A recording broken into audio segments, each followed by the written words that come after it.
ไปบ้านเลย ยังเหลือแต่ห้องเดียวแหละ เดือดเบิ้ง ตั้งแต่น้องกระตุกปวด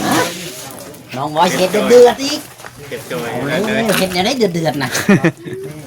เห็ดไหนปลาเท่าเดือดก็เห็ดอย่างไรเดือดนะ ปวดปัวให้ พูด ปวด แม่ เรา ตัวนั้ ดิ นนี่จงไว้ยังน่ะทำไมพี่ยาย เดือดดี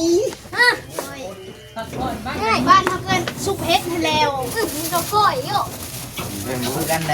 ไทยใส่ก็ไทยเนื้อ ซุปเฮ็ดบ้านเขาเอิ้นไหนเฮ้ย น้องตุ๊กเฮ็ดเป็นอยู่บ่น้องตุ๊ก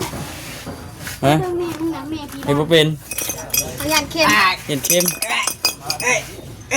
น้ำมึงว่าแปลงแล้วบ่ ไปแล้วแม่เจ้าหน้าเพิ่นถ่าได้ฮะ เพิ่นถ่าอยู่ได้น่ะเกมเลยได้น่ะจุบหลานก็อ๋อบ่เป็นหยังบ่เพียง เนาะ ใส่ใหม่ได้ค่ะ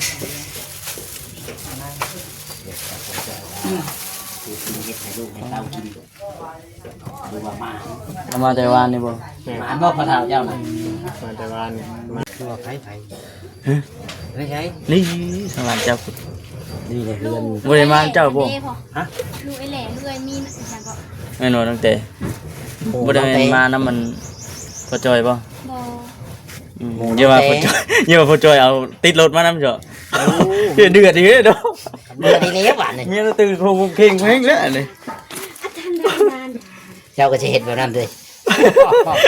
เมียเมียมานำนี่ดิ ก็ทำเมียมานำเลยนี่ เออครับแม่ดีเนาะ เราก็ยังรู้จักได้เห็ดสู่ลูกสู่เท่ากินเนาะ สิเฮ็ดเมนูหยังก็อันนี้พ่อจอยเจ้าสิแกงอ่ะบ่นี่ว่าปิ้งสดน้ำสิเนาะ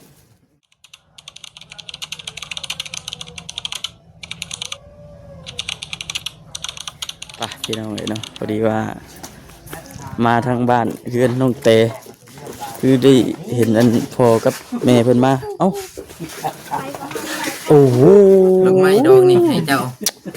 คักแน่ ไป เล ที่ ย บ้านไป เนาะ เก็บ ว่าเนาะ อยู่ข้างทางไรได้ ฟ้ายังบ่หมดอยู่ เขาใส่ถุงไว้ให้ สร้างว่าวเถอะ ปลูกเฮ็ดพวกเจ้าขึ้นมาได้บ่จอยบ่มาก็ไปจอบ น้องตุ๊ก เจ้าไปเอาบ่ โอ้ เขาเลย เบิ่งเขาจ้อยกัน ๆแต่เก็บมังม่วงเพราะว่าอยู่บ้านเพื่อนเอ้ยเนี่ยเด้มันเคยเอาเด้ ลูกเต้า น้องตุ๊ก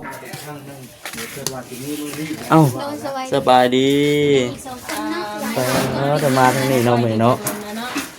ความหนาความตาครอบครัวแบบนี้นะพี่น้องแต่ก่อนก็คือแตกตลาดท่าพายไป เอาอยู่ เพิ่ม เอาแล้วจะมีสมาชิกเพิ่ม เพิ่มเป็น เออสบายดีน้องเต้สบายดี เอาเป็นดองก็บอกครับดิ เนาะ เออ ผู้หญิงบ่นี่นะ อย่าไปจี้ขัดไหน เนาะ ติดแดงแค่นั้น เออเนาะอ๋อพบหน้าพบตากันเลยมื้อนี้ ยังเท่าแต่ตุ๊กติ๊กนิดเนาะ ติ๊กกับมิก ยังอีกสองคน นั่นเลยเห็นอย่าทักทายเบาคำด้วยแงนแท้ เจอกล้องไฟสาดเห็นอยู่จังสิดิ เห็นอะไร พอดีจะไปเช็คเบิ่ง ก่อนยังเห็นได้ก่อนนี้ ก็บ่ตื่นเพิ่นเนาะ ก็จะเลยดี มากับไผ มาบ่เดียว มีผู้อาบน้ ไปเที่ยวกับบ่มีหมูแล้วว่ะจัดการเฮ็ดปวกบ่บอสมีผู้ อ๋อ สาวบ่ ต้องบ่จอยแล้ว พอดีได้หมอแกงนึงด้วยนะ เฮ็ดปวกไปชักมันไว้เฮ็ดปวกได้นี่น่ะเพิ่น ำจะได้ดอกใหญ่นี่อยู่บ่ เพิ่นไว้เฮ็ดปวกเพิ่น จะได้ดอกใหญ่อยู่บ่ โอ้น้อยกว่านี้ ต้องป่วยดอกน้อยเนาะ น้องเขาจะไปเอานี่คนยังไม่เอาจะเถื่อบ่พอมันยังสิออกอยู่สานี่จะสระเบิ่งอยู่บ่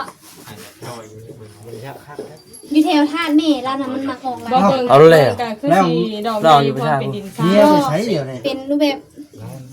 เนี่ยมันทอดเมารถอีกละ เป็นไข่แล้ว ป่วยนี่ก็ว่าแบบสิเด้อ เพื่อน ก้อย อยู่หน้าหันหน้า เรามาแข่งเฮ็ดพวกโชว์สีมือให้น้องตุ๊กกิน ก็คิดว่ามันเบิดช่วงนั้นยังออกอยู่เนาะ เฮ็ดปวกอันนี้ได้บ่ ดอกตู้มีค่ะดอกบ้าน เห็ดเค็มพอดีเหรอ อันนั้นก็คิดว่ามันเบิดช่วงเลยเด้ ให้พวกกูที่เอาไว้ พ่อขุดอันดับวานนี่ดอกอยู่ลูกเคยจะสิไป เอาไปก้อย แก กิน จะ ก่ ได้ อน ก่อยพอไม่ให้ มันมาอยู่ตัวลาย จัดพี่น้อยเนาะ โอ้ยน้องคิดสภาพว่าเทนนี่ของคุณเองเนาะ ก็จอยสบายดี แล้ว ต้องไปได้เฮ็ดปวกอยู่ไสก็บ่ดีแท้ ยันเฮ้ยผมไปหานี่ก็เด้อ บ่ได้แม่นชื่อบ่ เรียกก่อน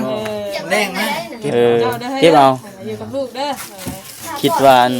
ซื้อน้ำเค็มทางอยู่หรอก มาน่ะดีเนาะมาเยี่ยมลูกเพิ่นว่าได้เฮ็ดปวก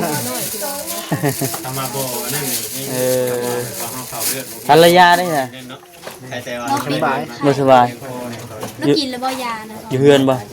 แล้วนอนอยู่ไสเลย อืม เดือดเรื่องไหนนะท่านนะมาแล้วว่าลายเดือดอย่างมา มาลาไปจ้าเอ๊ะ ลูกใช่ป่ะ เขาไง ดู ลงเตะ คือว่าทางสกลนอนกะว่ามาจักมื้อจ้ะพ่อจ้อย อยากเบิ้งบ่ เล่น มันไม่ได้จังไปเบิ้งมึงทุก มาให้กินนี่ใช่ไหม ไม่ได้จังไปเบิ้ง ค่อยๆทอดนี่ที่ได้ กินพอเกิน กินฮอตเกิร์บบ้านนี่ ทีมพุดเกือบบันบ่าวดก็ได้ นี่แหละพี่น้องบรรยากาศ เกิดพวกเราก็ไปถิ่มใช่เลย ชุดเก่ามารวมตัวกัน น้องตุ๊กมากับไผเสียนี่ นั่นนี่ พอไปหลับดิ พอไปฮับบ่ เออหนุ่มโอยบรรชวนสบายดี สิปิดบ่มื้อนี้ไปเฮ็ดยังมัน ไปเห็นบัตร เฮ็ดบัตร ไปทางไหน หัว เตรียมที่ไป มั ใช้ น หนู โอ้ยไปเห็นบัตร ไปเฮ็ดบ้านเลยหนุ่มโอยเนาะ ดี ไปน้ำใช่ป่ะ เอาเล็ก เอา ไป เล็ก น้ำน้องโอยไปเฮ็ด บั บ้าน ตร เฮ็ดบัตรไปไทยจังเลยเนาะสบายดี บ้านจะบอดบ่วัดประชาชนเอาต้องเฮ็ดประชาชนกันเลย พอไปแล้วว่าไปไทยนะเรา ไปไทยบาทนี่ ไปรถติ ไปโลด บ่อยากขอเด้ ขี่รถเจ้าแล้วพอแล้ว ไปป้าเราเกินทางไปป้าเราเกินทาง สิพาน้องโอยไปไทยไปยังเราไปเที่ยว อืม น้องโอยกำลังสิไปไทยเราลินี่ดิต้นสิพาไปเอาตัวมนุษย์ครัวไปที่เรียบร้อย เอาแล้วบัดนี้หนุ่มโอยสิไปไทยแล้วบัด ไปแล้ว ไปแล้ว ไปบ้านเลย ยังเหลือแต่ข้าวเดียวแหละ อืม เดือดเบิ้ง ตั้งแต่น้องกระตุกเพิ่น น้องว่าเห็ดเดือดอีก เก็บจอย โอ้ เลย เห็ดอย่างนี้เดือดนะเห็ดไหนปลาเท่าเดือดก็เห็ดอะไรเดือดนะ ปวดปัวให้ พูด ปวด แม่ เรา ตัว เล นั้น ย นี่จงไว้ยังน่ะทำไมพี่ใหญ่ เดือดดี ฮะง่ายบ้านทำเงินสุกเฮ็ดให้แล้วเราก้อยอยู่ มือกันไหนถ้าไทยกับไทยเนื้อ สุกเฮ็ดบ้านเฮ้ยไหน น้องตุ๊กเฮ็ดเป็นอยู่บ่น้องตุ๊กฮะ แม่พี่นะแม่พี่ เฮ็ดบ่เป็น เอายานเค็ม เฮ็ดเค็ม เอามึงไปแปลงเราบ่ ไปนะแม่เจ้าหน่อยเพิ่นถ่าได้ฮะ เพิ่นถ่าอยู่ได้น่ะเกมเลยได้น่ะจุบหลานกันอ๋อบ่เป็นหยังบ่เป็นหยัง เนาะ ใช่ไหมได้ค่ะ เห็ดให้ลูกให้เต้ากินดูว่ามา เอามาแต่วานนี่บ่ หมาบอกปลาเท่าเจ้าน่ะ มาแต่ว่ามาเจอเรื่องกุ้มใจด้วยมัน ถามก่อนไหน ภูมิใจจังเลยติบ่ เออ โอ้พ่อจ้อย ขอโทษกินเด้อ ภูมิใจหยัง เดี๋ยวไว้ก่อนนะ หึ ไปล้างถ้วย นี่เนี่ยภูมิใจมาเห็นลูกเห็นเต้าเห็นหลานอะไรก็ได้ ในกระซามบ้าไปล้างปะโอเคเชิญล้างถ้วยไปเต็มไปซะผู้ใด เคยเป็นแต่ช้ำเนาะบ้าน อืม บ่จ่อยเอาบ่เคยใช้ ผู้ใด ยังแล้ว ผู้ใดน่ะเขาได้บ่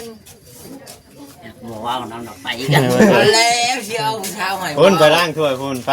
น่ะ จังห ไป น่อย ได้ไหม เฮ็ดกินปลาเฒ่าอัน เต็มซ่า เดี๋ยวปลาเท่าเดือดตีได้ยังไง แม่ เฮ้ยที่ลูกเคยนะ น้องบอยปลาเท่าสิเดือดใส่ยาโบราณซ้ำเดือดบ่ เห็นเกิดลูก เดือดใส่บ่พระจ้อยฮะ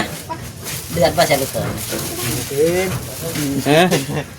เดือดบ่เป็นเด้ เดี๋ยวบ่เป็น เป็นเนาะพอจอยเนาะ บ่หยอกแต่พระจ้อยนี่แหละคนอื่นก็บ่กล้าบ่หยอกเราเลย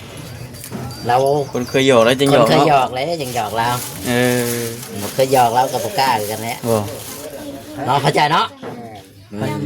ไอ้ จักเลยจะถามค่อยถามผู้ใดถามตั้งแต่ เหมือนมานะพ่อจอยบ่ ก่อนบ่พอจะเห็นดอกบานก่อนบ่เห็ดหวง เหนื่อยไปเลย ให้ไปใส่ ตัวไผ่ไผ่ ไม่ใช่ นี่ทางหลานเจ้าพุ่น นี่เลยเรือน บ่ได้มาเจ้าบ่ ฮะลูกไอ้แหล่ลูกไอ้มีนจังก็ แม่นบ่ตั้งแต่บ่ได้มานํมันพ่อจอยบ่ บ่ อย่าว่าพ่อจอยอย่าว่าพ่อจอยเอาติดรถมานํเจ้า เดือดอีกเด้อ เมื่อดีแล้วหวานนี่ เมียเราตื่นโคงเข่งแม่งแล้วนี่ เจ้าก็จะเห็นแบบนั้นเลย เมียมานำนี่ดิ ก็ทำเมียมานำเลยนี่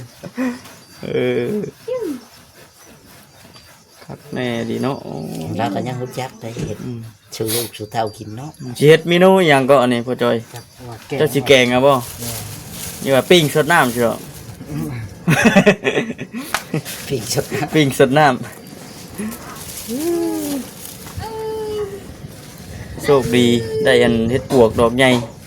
แม่เด้ว แต่ก็มีเรื่องกุ้มใจอีกแน่นอนนึงจากที่ได้ยินนั่นทางทีมงาน แม่นบ่พอจอยแม่ แมนอยู่ ถามแล้วก็ เนาะถามก็ถามแล้วบ่บอกกิน เราไปยิน แม่ จะ เนาะ ต้องยังถามแล้ว เอานั่งโอลมนั่งดินกันนี่แหละเนาะน้องแต่เนาะเพราะว่านี่ก็มาแต่ว่าเมื่อก่อนอันนี้ก็จะได้เมื่อก่อนอยู่ย่างนี่ก็ได้ฝนตกแห้งบ่เมื่อวานนี่ นี่มาแล้วทางในเปียก บ่ แค่นี้จะมือวิทย์ บ่ฮอดเซโนน้องแต่ฮอดเซโนน่ะแม่นบึ้นมาเมื่อวานนี่พอดีนั่งกันพักอยู่เซโนหั่นโดนเติบแต่ว่าเบิ่งในคลิปมันทางทีมงานเพิ่นเมื่อวานนี่ป๊อคือว่าฝนแห้งเติบว่าซั่นทางนี้คือว่านั่นคือจุดเปียกเบิดว่าซั่นมันเป็นไดคือว่าเปียกมันพระบ่ เลยเพื่อนเปียกเลย มันพระเนาะ แม่มันสะสภาพประตูนี่ พี่บ่ ตัวนี่แม่ เออไปล้างบ่บัดนี้เอานั่งอารมณ์กับน้องเตถาก่อนถาตั้งแต่พอเราเมื่อวานยังมันทันได้กินข้าวเช้าบ่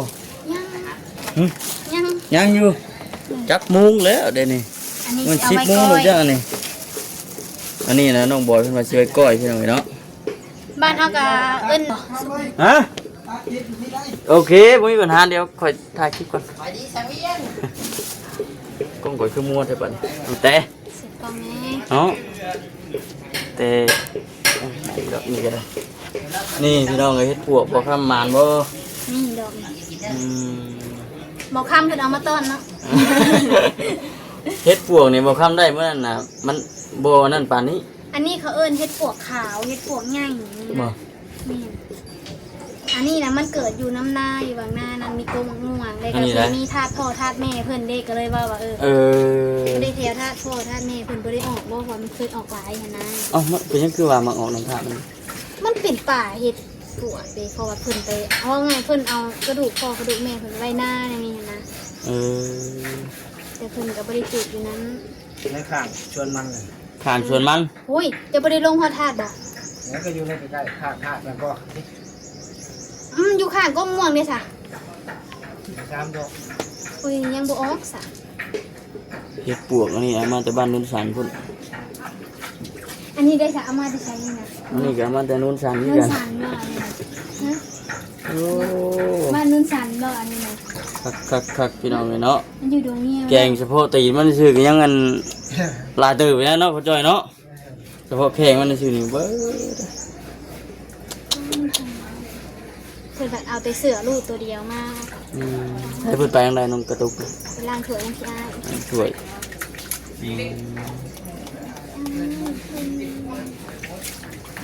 เมื่อใดก็ทันกลับซะพ่อจ้อย ยังว่า ยังบ่ทันได้ฮู้บ่คืออันเป้าหมายนี่แม่นมาเยี่ยมลูกเยี่ยมเต้ามาลินบ่มาดินมายามเมืองก่อนเห็นติโอ้ยโดนเติบแล้วจักบ่เพื่ออยู่พุ่นได้เป็นนี่ได้อยู่พุ่นได้เฮือนได้ชานเป็นทีมห้อยบ่ ใช่ ฮะ ลูกมันแล้วน้อย กระต๊อบบ่แต่ว่าพอได้ชนได้เช้าเนาะพี่น้องเอ้ยเนาะเจ้าว่าพอดีบ่คำเมื่อวิทย์เขาเดียวจักเมื่อวานเรามาฮอดน่ะบ่จอย คำเลย คำเติบ คนเศร้าต้ม ถามครับ ฮะ ทานกันกับบ่าวยัง เบาแสเบาจิตบ่ แม่กับบ่าวทิพย์ ผ่านกับบ่จิต ทานกันในนี้ในเงิ เอน ประมาณ คนเศร้า แสดงว่าคำเติบผลจนยุดแล้วสัน แล้ว ไก่เติบบ่บ้านเจ้า ไก่นะ บ่เคยไปที่บ่ แต่ แต่ชินูไปฮอดบ้านหัน69 ลัก 69 ลักพุ่นอ๋อโตเติมน้ำมันนี่จักเทื่อเติม ใช่ทีเดียวได้ใช่ คือเดียวเต็มทางเลย แม่น บ้านนี่อะไรก็ซื้อบ้านเจ้า ทางเวนทม เบนาทม บ้านใช้ชนะบูรณ์ ชัยชนะสมบูรณ์ แม่น ชัยชนะสมบูรณ์ดิมันสิลงไปทางเลขที่13เพิ่นบ่ สวยเมื่อหาหยัง ลงทางรักษาที่หาเพิ่นบ่ บ่ขึ้นทางนั้น ลงเห็นพี่ ดูเห็น ไปทางพี่ แม่เลยดูเห็นไป มิดวัดนั่นอีกในวัด น้องเตเคยไปนะ ไปเทเดียว นิดบัตรมหาโชคไป วิทย์วัดมหาโชคไป อีก ได้ยินทางบ่เวียงเพิ่นเว้าอยู่หั่นคือช่วงสิไกลอยู่ดอกเบิ่งนี่ว่าซั่น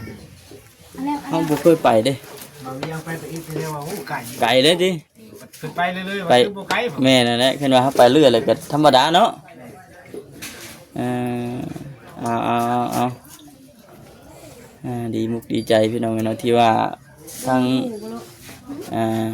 ปู่อินพ่อมาเยี่ยม นอนอู่บ่พอ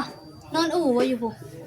ทางสิเอายังไปผูกบันผู้ห่มน้อยนี่แหละ อืม สิฮ้อนแหละ ผูกอูใช่นี่เล่นนี่จองกัน เด้อ ลองแต่ขี้เหงื่อนะยันแต่ขี้ฝุ่นนะปูชาดอย่างน้องเทิงเนาะ แม่ ยังขี้เหงื่อผูกใส่ตาเล็กน้อย ตาตึงตาตึง เบิ่งจะปิ้งตามป่นคือสิคักอยู่ดอกมันแข็งใหญ่ใช่ไหมให้ปวกกันอยู่ทั้งบ้านเพราะว่าหยุดได้น้องแต่ เบิดแล้วบ่ มันเดือดเบิดเลยตั้งแต่ได้ช่วงนั้นพุ่นแต่ก็บ่ค่อยเห็นคนได้บัดแต่ละเขตมันบ่อันพร้อมกันเนาะ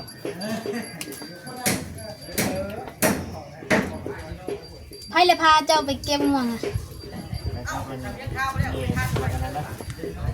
เก็บม่วงอีก แล้วก็ปั่นกันบ่นี่น่ะ บางกันแล้ว สลักก็บ่ได้กินเนาะ ฮะ สลักก็บ่ได้กินซะบ่ เออ อย่าจื้ออย่าจื้อ แล้วได้ปลูกลูกในจะได้หมุนป่า เอ้ย อย่าจื้ออย่าอาบน้ำจากคนฮ้อนอย่าจื้อ เอา เอามาทางไหนอาบน้ำ ตาอาบน้ำให้เด้ออาบน้ำ เราเบิ่งอันน้องกระตุกล้างถ้วยล้างบวง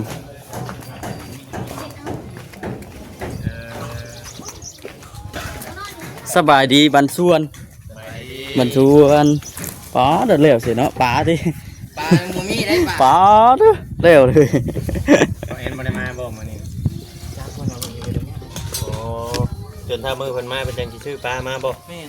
เท่าไหรเพิ่นว่าน่ะ300ตัวบ่ 300ตู้ อ๋อทุกบ่เวียง มันได้ฮอด500พุ่นได้จังนี้ มันก็ได้อยู่บาทมันใหญ่คือสีบัวเนาะ เดี๋ยวเฮาก็จับตายนำ ให้ เนาะ บ่ค้ำมาซื้อ หันเนาะว่าให้บ่คำมากินชื่อ เนาะอุ๊ตัวนี้ได้ข่อยก็ได้ พุทธโตสิคืออยู่ ตัว2ตัวเนาะมา เอาเด้อเอา10โตวก็เอา20โตวยังดี ได้ มีแต่ว่าเรื่องบางเรื่องที่ของชุมเจ้าก็มีแต่ว่าร่วมกันหลังไม้สิคุยกันไปแบบไรจ้ะเนาะถ้าเฮามาร่วมกันไปเว้าไปถึงที่แล้วมันสิเป็นผลกระทบเป็นผลเสีย คนเสียหลายเนาะ เพราะว่าเพิ่นฮู้เพิ่นต้องอันนั้นอยู่แล้วมื้อนี้เจ้ามาปีเด้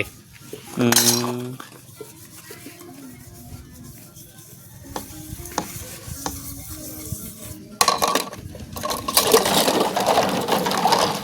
คือบ่เอาแนวใส่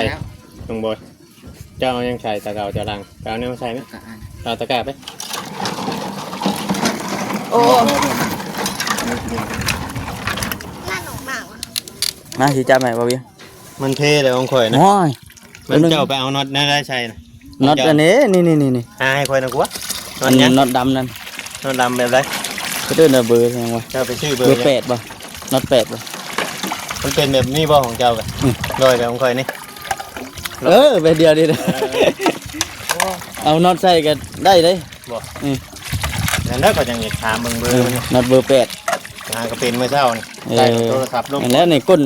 นน็อตมันนี่ได้ก้นน็อตมันหลุยเกี่ยวมันน่ะเกี่ยวมันหลุยมันเด็กนั่นแหละอืม โอเค น่าสงสารน้องตุ๊กเนาะ อืม น่าสงสารก็ดีน้องตุ๊ก เป็นได้น้องตุ๊กอยู่ ซี พุ่นน่ะ มีผู้รักผู้ใหญ่หลายๆคน อืม ผู้เพิ่นเขาเลือดเขาหยังกับเพิ่นให้คอยไปเยี่ยมเจ้าอยู่ตอนนะผู้เพิ่นเขาเลือดเขาหยังให้